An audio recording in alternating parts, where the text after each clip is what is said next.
Hi, my name is Jeremy Landau from Targo Consulting, and today we're going to discuss the essentials of a business plan. So you think you need a business plan? Let me ask you a few questions first. How will you get your product to market? What is the need you're trying to address in the market? How will you price the product? Who are some of your major competition? What is your competitive edge over them? If you find yourself having difficulty answering these questions, or you're not sure how to answer them, you're going to need a professional consultant. That's where we come in.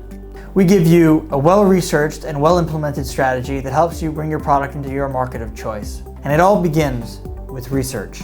We do a deep dive to help you identify the market you're trying to break into. We show you the size of the market and its growth potential. We do the same for the problem. We identify the size of the problem. How big is it? And why is it necessary to be solved and tackled in the first place? From here we can outline your competition, show what current solutions exist on the market, and help you establish a competitive edge over them. We know there's going to be some bumps along the way. We help you identify certain barriers to entry, such as regulation. And we can help you establish sales channels to help you get your product to consumers and give them the value that they desperately need. A common problem that a lot of firms looking to break into a market assume is that the whole market is theirs as opposed to just the people that are actually using the platform itself. Let's take this e-grocery application as an example. This e-grocery platform allows people to buy food from supermarkets online in an innovative way. Now, how do they make money though? How does that work? What is their market value? That's that 3% that you can see there. The way that works is, let's say a person spends $100 at a supermarket or buying food from a supermarket. Then $3 of that entire purchase will go to the platform as a conduit. You can multiply that 3% times the total market value, which we see is projected to be $150 billion by 2025, to get our total attainable market value of $4.5 billion. Utilizing data is essential when addressing your total available market. It shows investors that you're serious. It shows them that you've done your homework and that you're ready for the big leagues. Data is also so important when addressing all other subsequent parts of the business plan. Let's take the problem, for example. When we look at this company that provides IT companies with solutions, we can see that there is a problem. That for large companies in the United States, it could be up to $2 billion in damages for any unplanned critical infrastructure failure.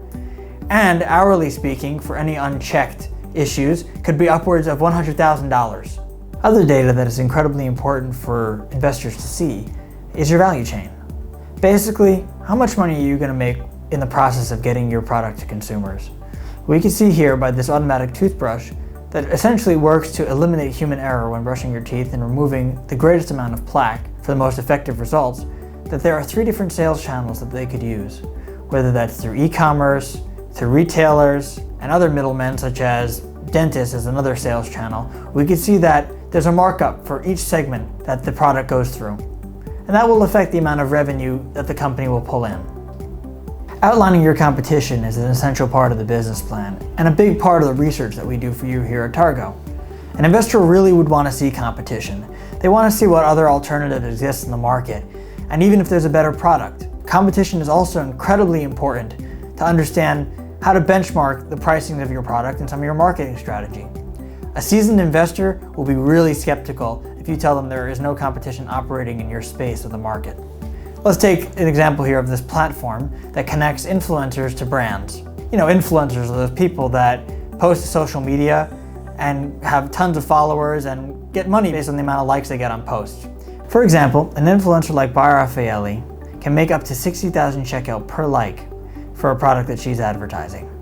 We can see by the following chart that there is a lot of competition currently in the market, and there are a lot of ways that you can measure this competition, such as which platforms does this application work on, and what is the monthly traffic.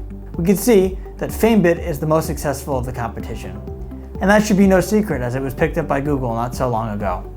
Let's get down to brass tacks. The heart and soul of any business plan is the business model. It's here where you outline who your target market is, who your target audience is, what's your go-to-market strategy, and most importantly, how will you make money? This is what an investor wants to see. How will you give them the return on your investment?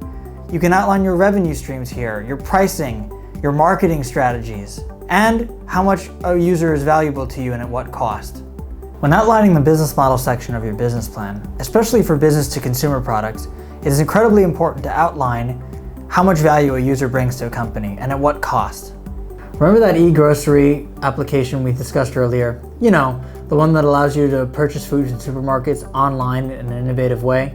Well, in order to calculate the lifetime value for this one product, all you'd have to do is multiply that 3% times the potential annual purchases that you'll make at a supermarket, which we could assume is $3,000. From there, you multiply that number times the assumed lifetime value that a user will use the service. In this case, let's say it's 2 years. When all is said and done, the lifetime value of the product when multiplied together is $180. However, that's not everything.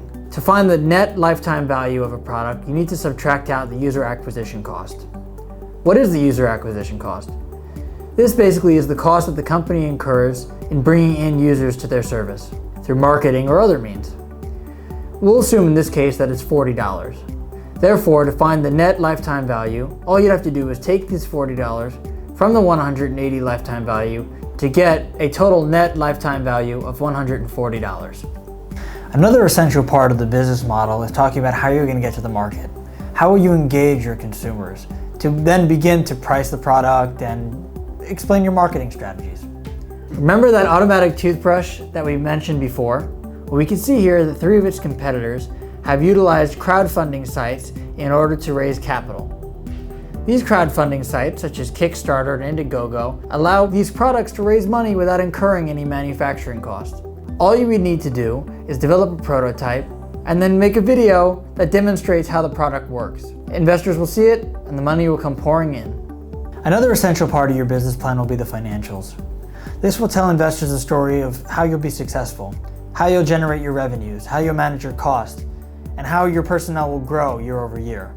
In the end, an investor will really want to see how your success will translate into their return on their investment.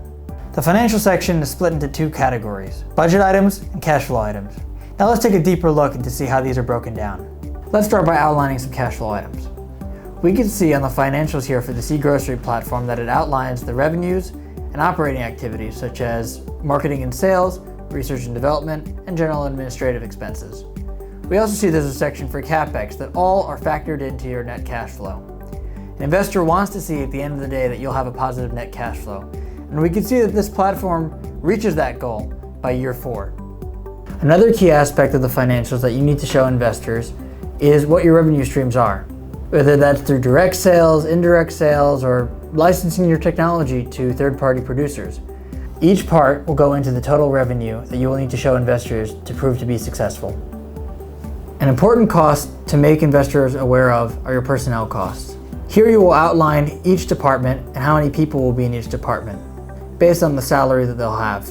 Each department will grow at a consistent rate, therefore the cost will grow along with it. Investors need to see this if they're going to continue to invest in your product throughout its life cycle.